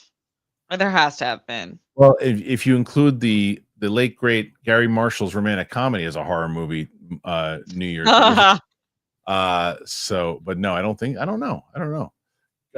Chris Granier, do you still want to do a fundraiser stream for the fire victims in LA? If so, I'll set up the stream and produce the eventually. I actually went through a different route I donated on my own, doing a couple things where there are a couple different organizations and things of donations through I did on my own. So I didn't do one here. But I made sure that I had a lot of family there. So I wanted to make sure. So I went through different organizations, but thank you, Chris. I really appreciate that very much so. Dancing Dog 60. If Naked Gun came back, how about Airplane? The difference is what they did with Naked Gun. The difference with Naked Gun is that they didn't make it a remake. They didn't make it, or they made it a sequel. So I don't know if I'd want to see another sequel. Yeah. It's been 2 already, and the second one was not good. It's hard to do those movies. Those types of movies. Where'd that cat come from? He just jumped on. He's like, so the most obsessive cat ever. Does the cat get along with the dog? No, he's a bully. The dog's a bully, or the cat's a bully? No. The dog is the nicest creature you'd ever meet. This cat is a big bully in compact size. Right. Just look at knows it too. Look at that. sticks his ass. Exactly, Kristian. Yeah. Mike Joyce, James Cameron said that Avatar 3 will be emotional. They're all emotional. I think that means emotional. I think that means someone dies. Someone always dies. If How would you feel Neytiri dies, if Neytiri dies, I don't know if I can move on. Is she locked into all the movies? That's a good question. I don't know. It feels like this is my fear and why. I don't think you can do those movies without her. But the whole point of these newer movies is he's saying it's about the kids. It's about the kids. And it's like, listen, respectfully, Mr. Legend Cameron. Yes. I'm here for Neytiri. Yeah. Neytiri is everything to me in this franchise. I wonder what they're going to do. How they're going to do it. Trey Porter, One of Them Days was good time in theaters. I heard that was good. It was so funny. I heard it was good. One of Them Days was so funny. I loved it. I texted Roxy. I was like, oh, okay. It's so funny. You could be writing on a different planet. And there was like some things that reminded me of our script. And I was like, okay, I guess they got a scrap.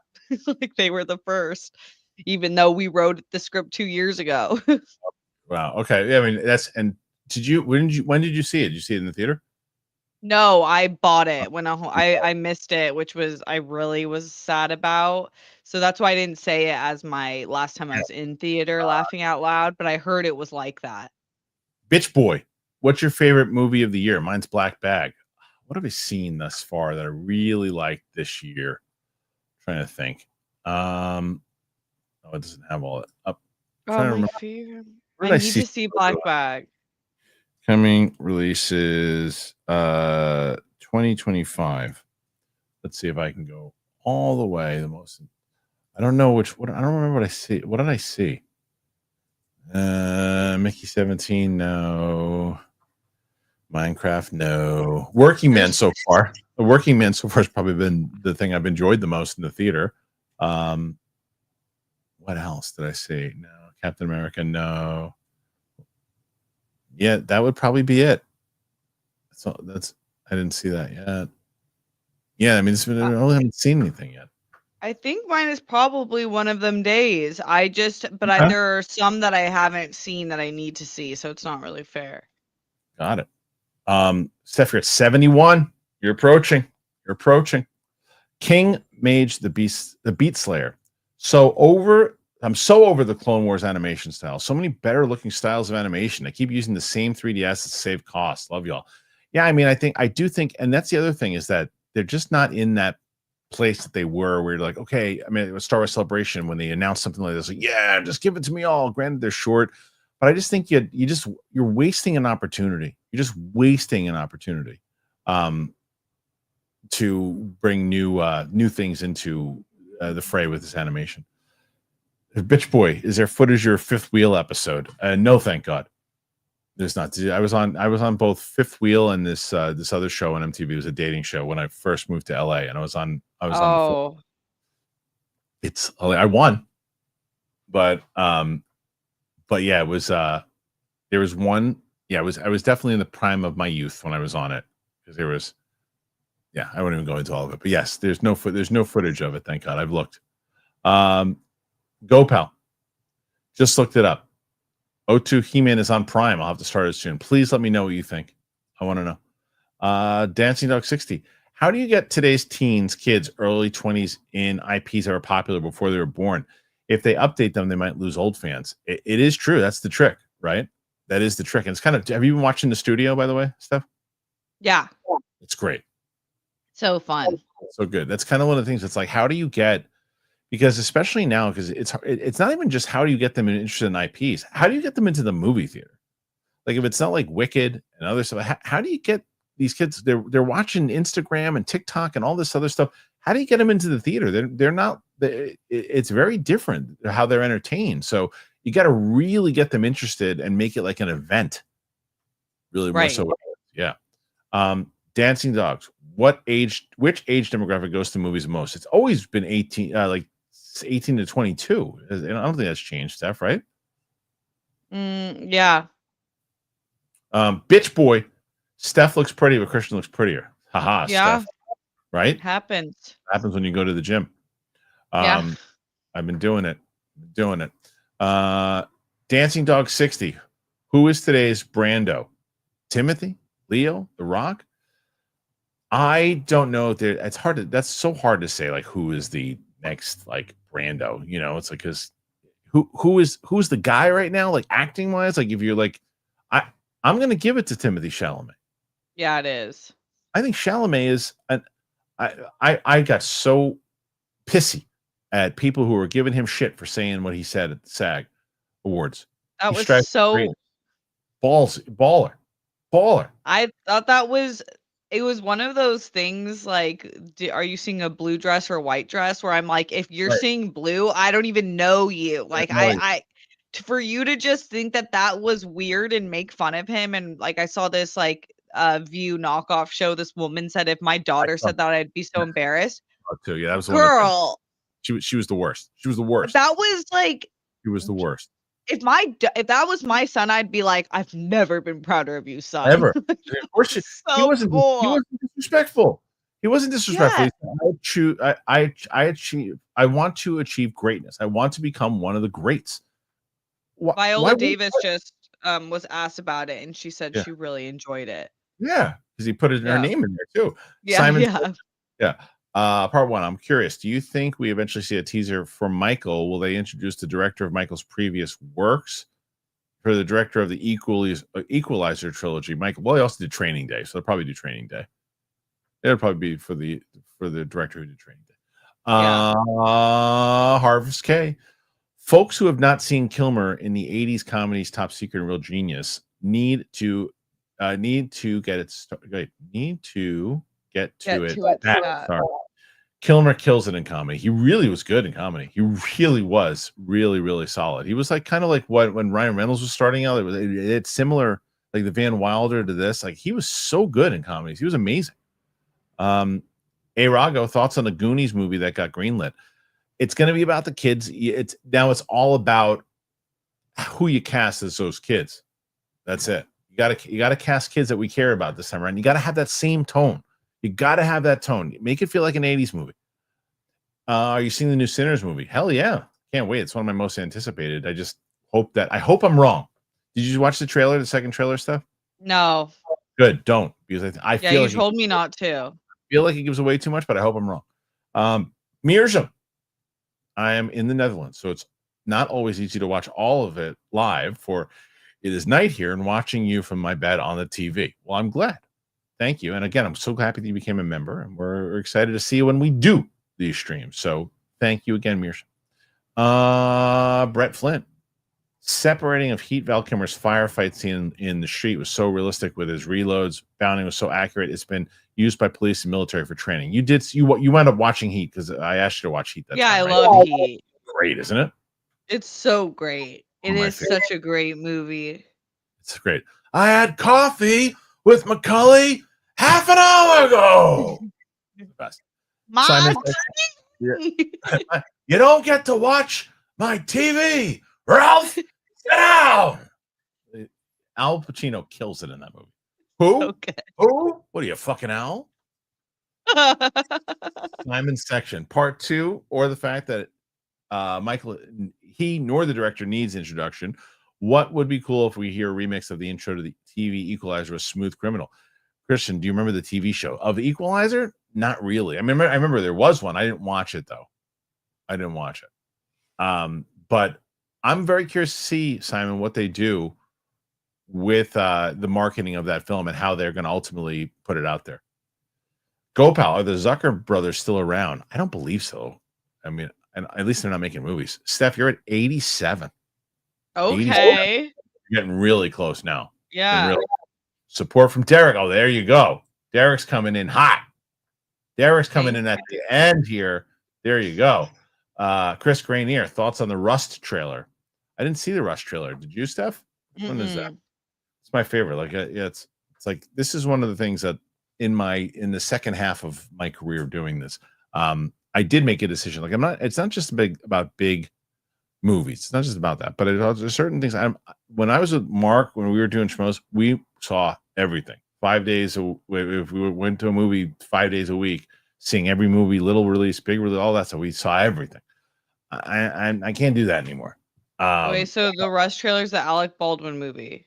Oh no! I don't know if I can. I don't know if I can even watch the trailer because that's the one step where the woman got killed. Yeah, I can't. yeah. I don't think they should have made the movie. I don't think they should release the movie, to be honest. I don't think so either. And also, I saw the strangest interview. Did you see the Alec Baldwin, Hilaria Baldwin interview? Yeah, but they were promoting their show. Everybody was like, "Look how emasculated he is doing this." They were promoting they're doing a reality TV show. I don't think he looked emasculated. I think I felt bad for him because I felt like he did nothing wrong but be supportive, and he just got dragged. But I'm telling you, I think that was a whole bit. I think it was a bit. Really? I think so because it's like they're trying to promote a reality TV show. Okay. Right, yeah. That's So crazy. I think there's some PR around that, but maybe I'm wrong. I don't know. Gopal, did you see where Carrie Coon didn't come back for Endgame because they wouldn't give her a raise? I think they locked down everyone for the 6 picks. I love Carrie Coon. I think she's great. I don't necessarily know if she needed a raise from Infinity War to Endgame. They should have locked her down from the start of giving whatever the set pay is. But if they did that and then she wanted it, I have to be honest with you. I didn't know it was Carrie Coon until about 3 years after I saw the movie. And I like Carrie Coon a lot. She wasn't a main player in the movie. She wasn't. And I can understand why producers, if she wanted a really huge, her agents probably wanted to have a really huge raise. I don't think that it hurt the movie that she wasn't in the second one. There's other times that there are certain actresses they're like, oh, why didn't you bring him back? You should have brought him back. Then it depends on how much. I did not know this was Carrie Coon, and I'm a huge Carrie Coon fan. Why did they change her face? Well, that's how the role was. But you see what I'm saying? Like they didn't need to. Right. It depends on what it was. Oh, she was only asking for a certain, like, come on, we need her back. Give her a little bump. But if she was asking for sniffing around, if the agents were doing what the agents were doing, I mean, it's already a movie that was a pretty big budget. Simon section, pop quiz. Which actor appeared with Val before he once again in Batman Forever? I guess it's a top secret. Cue the fireplace and his parachute. R.I.P. Val. Give me the answer because I'm not going to draft the quiz right away. I'm not going to be able to do it. Derek throwing support. Adam Smart, have you watched Real Rejects Greg's worry reaction? I did. I texted him right afterwards. He couldn't. He and I were going back and forth because like he was always contemplating seeing it, and Sam and I did. And I like that we kind of you can inspire one each other to watch them too. Like when those guys did South Park, the South Park movie, and I was going to do South Park, but then I was like, oh, wait, and then I did Team America based off the South Park thing that they had done, and then he had seen Warrior, and he always wanted to do it and always wanted to see it, and he did, and he was a mess. He was more of a mess than Sam was. He was a mess. That movie. Yeah. Derek coming in. Derek might push you over here, Steph. You're at 94. Okay. 94. You're not too far away from Rocks. Alan Smithy, Ruthless People is also from the makers of Naked Gun, but it's not a parody. It's a good movie, Ruthless People, Alan. Great one. Hilarious movie with DeVito, Bette Midler, and Judge Reinhold. See it? Yeah, of course. Great movie. Really good movie. I haven't seen it in a long time, but it's a good one. More from Derek. We got a new member, Steph. Leech 96. Oh, nice. What up? Remember, make sure I tell every new member you have access to the Capes and Cows comic book. Go and get it. We're going to be, once that is fully complete, the whole series, I'm getting everybody together. We're going to do our voices. I mean, those moments with you and Big Balls are going to be hilarious. Steph. Yeah, I'm so excited. So good. Derek, support. Thank you, Derek. Derek coming back in. Derek's been off the grid for a little bit, but when he's back. And here he is. Skeletor. I'm telling you, if Jared Leto's Skeletor face is translucent, it better look good. I hope Skeletor is the next Joker or next Morbius design. They have to make him look like he did in the 80s thing. You have to. He was jacked too. Skeletor was jacked. He really was. Chris Granier, do you think the new terrorists will hit us in theaters? And if so, when and how bad? I can't even pretend to know the answer to that question, Chris. I don't know. I'm not sure. I think we're all kind of like in the who the hell knows camp on how that's going to play. So I really can't pretend that I can guess. Do you know, Steph? What do you think? I mean, yeah, I think a lot of people are going to be hurting Yeah. financially. Go, pal. I saw Jordan and Steinfeld on Hot Ones versus. They're great together, and I'm looking forward to Sinners. Me too. Can't wait. Can't wait. Derek throwing in some more support for Steph, and we go with Mirjam. Support for Steph. Everybody's looking to push you over the limit here. Dancing Dog 60. Tony Manero in Saturday Night Fever was a jerk. Love that. I love that movie. Yet that he comes around at the end though. He comes around at the end. Yet that film was a hit. Good movie too. Can a film these days have a jerk as a hero? What say you?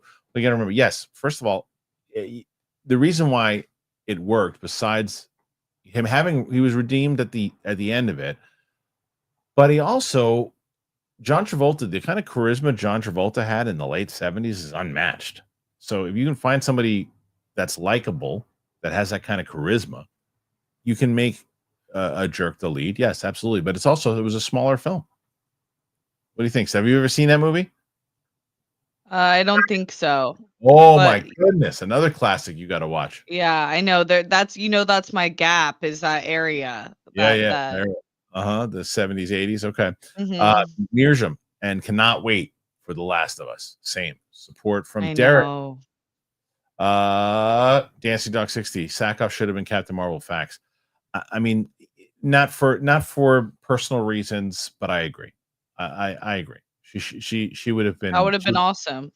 When she used to be when we used to do schmoes, she used to come in. We used to talk about it all the time, and I don't even think she got an audition for it, which is so stupid. What?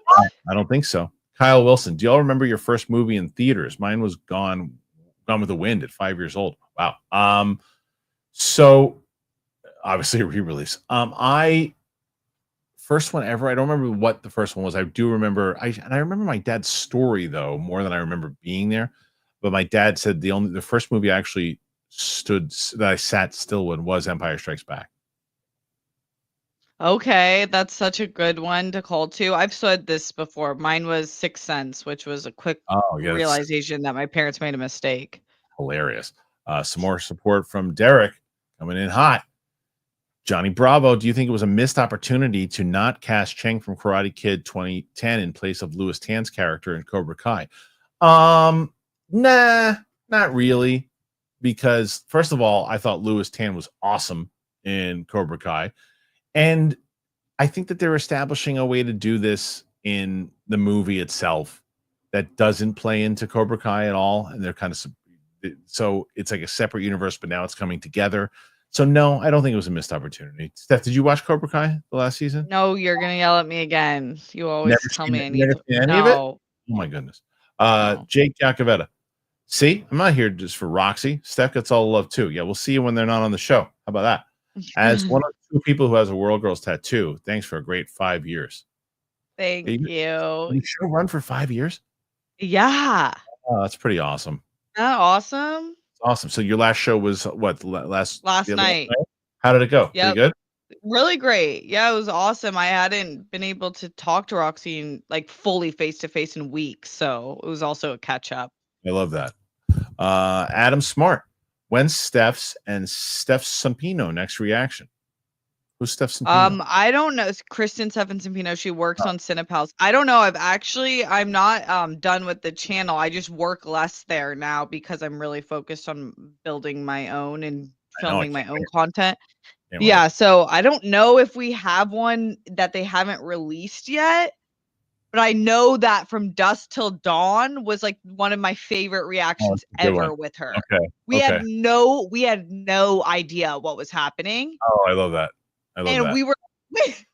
It was the craziest genre shift in a movie I've ever seen. Trailer, you didn't know anything going in. We had no idea. I didn't know that there was any supernatural. It was crazy. Okay. That's good. I gotta watch that. Dancing Dog 60. Bring back $5 movie night theaters. I agree. They should. I think that they should do that.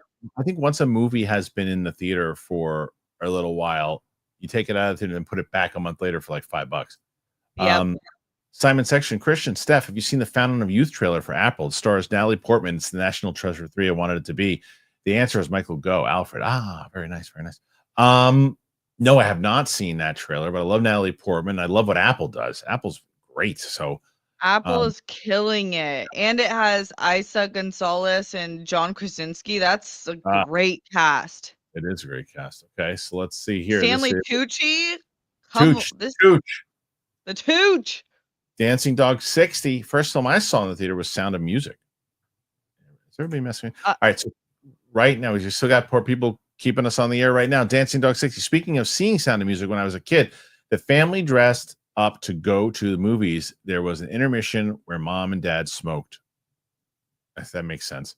And then Gopal says, have you seen the From Dusk Till Dawn series with Isa Gonzalez as Santa Nico? So did you did see the series? No, I didn't. No. Yeah. I didn't know there was one.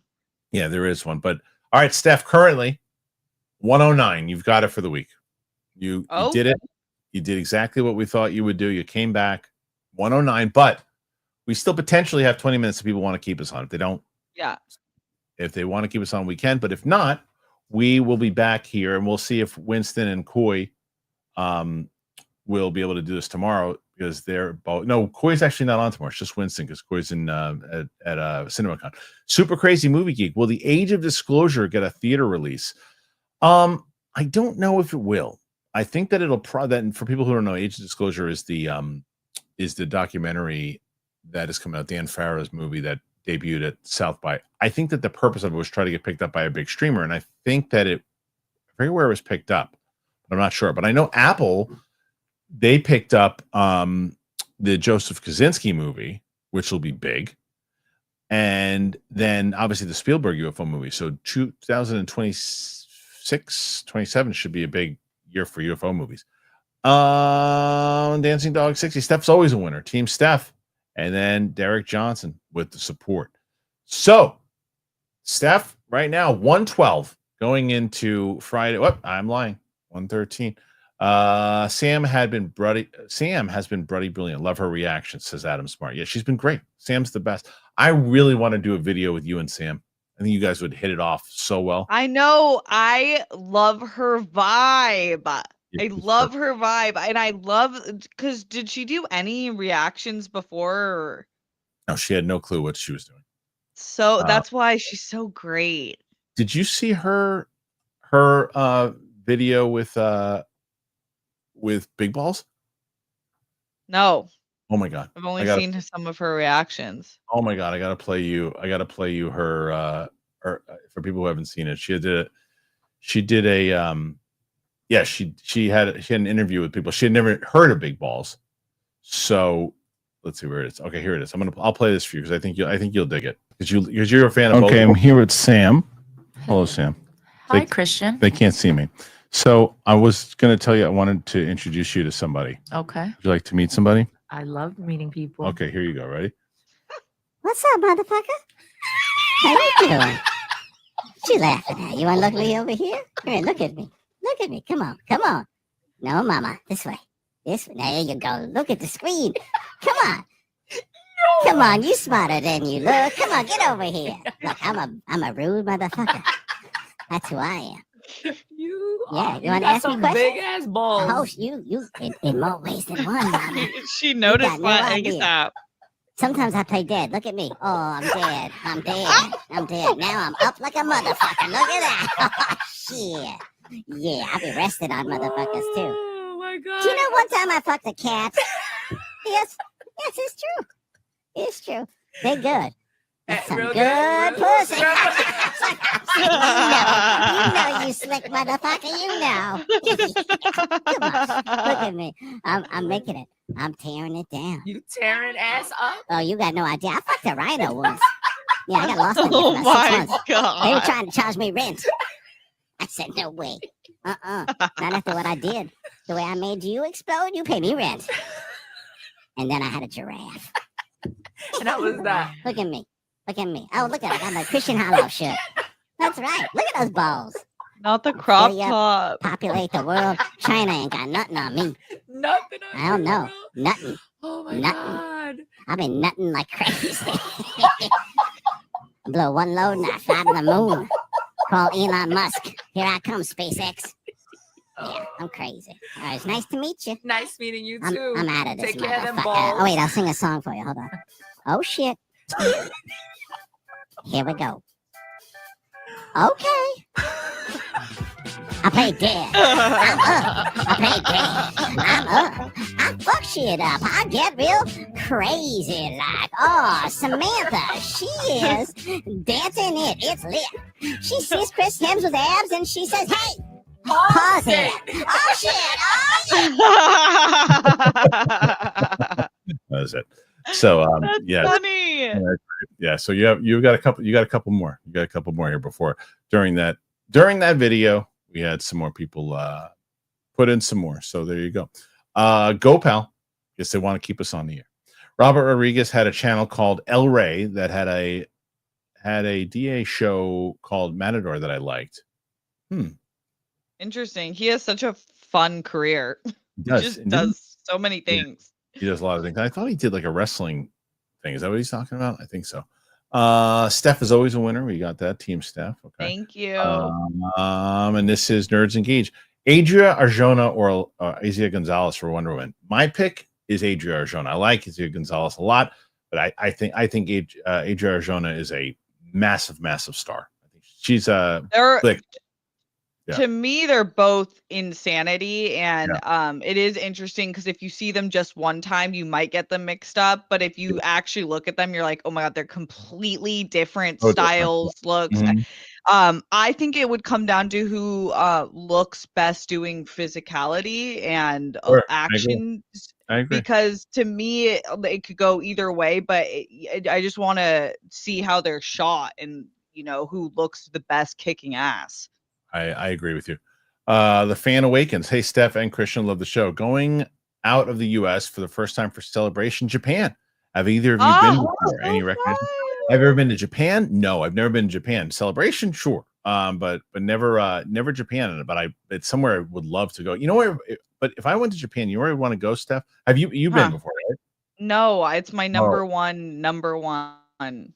I want to go to like the countryside in Japan. I want to see like the like Hokkaido, northern Japan. Yeah, I want to see like the nature aspect of Japan. That's where my family was from. Okay, I don't want to see this. I don't need to see the city. I've seen. You should go for a day. They say Tokyo's like one of the greatest cities on earth. I'm sure it is, but I'd want to go. You should go for a day because also it's the version of a clean city that you've never known or you didn't think could exist, and they're like, hold the phone. If you throw trash on the floor, you're gonna die. Oh, okay, all right. And I also want to go and I want to try the food there. That's another thing I want to do. But yes. I might have to wait because teleporting might become a thing in the next 20 years, I hope. So I'll just teleport there. Fan Awakens, go on TikTok and go on Pinterest because I've been saving a bunch of people who will do their recs. And they do it in like a really easy format and they give full reviews. So I feel like that's a really good way to see where you want to eat, what you want to do. It's a good idea. Sean McCabe, hi, Sam. Loving WandaVision. Oh, so that was just a clip, Sean. It was just a clip. She wasn't here. She's not here, unfortunately. No, she won't. But I do have to get her on. I'll get her on another live show. She popped in during the live stream of when we did that Marvel live stream with me and Winston. She popped in. She was live, yeah, and that's fun. She showed up for some of the patrons at one point too. Dancing Dog 60. Sam is simply awesome. The more Sam, the better. She's pretty great. And then last one for now. Adam Smart, need a Real Rejects and Cinepals and Harloff Roundtable. I would love that. I mean, I actually got to get in touch with Greg. Greg is Greg's a very close friend. And he's a good guy, and he's done a lot of great things for me, and he's been very supportive. So I'd love to. And his brother has been always very nice to me too. His brother and his lovely wife. I love them too. So love to do that. That'd be amazing. All right, Steph. For now, you're at 119. Pretty damn good. Good day in general. Thank you, guys. Anything you want to plug? Anything you want to talk about before you get the hell out of here? Well, soon I'll give more information definitely on this show, but I am gonna be launching my YouTube channel, and it will be hopefully in the next month. But I just don't want to give any full announcements until everything's ready. Yeah. So that's making sure that you guys follow everything that Steph's been doing, because I know she's working on some great stuff. So make sure you go and you check that out. All right, listen. Why is this not? I don't know why it's doing this today. It's doing a stupid thing. Thank you for being here, guys. I really appreciate it. Jake Yakovetis, I love your reactions with Sam, but she scares me. Why does she scare you? Sam scares you? You guys are the best. I'm so excited to have Steph on today. And of course, when Mike's not here, you guys show up, because you'll want Mike to scream and yell for next week. You guys rule. We'll see you on the flip side. Make sure that you don't say things you don't mean to. Cock? Yep. Mustard. Indeed. We'll see you guys soon.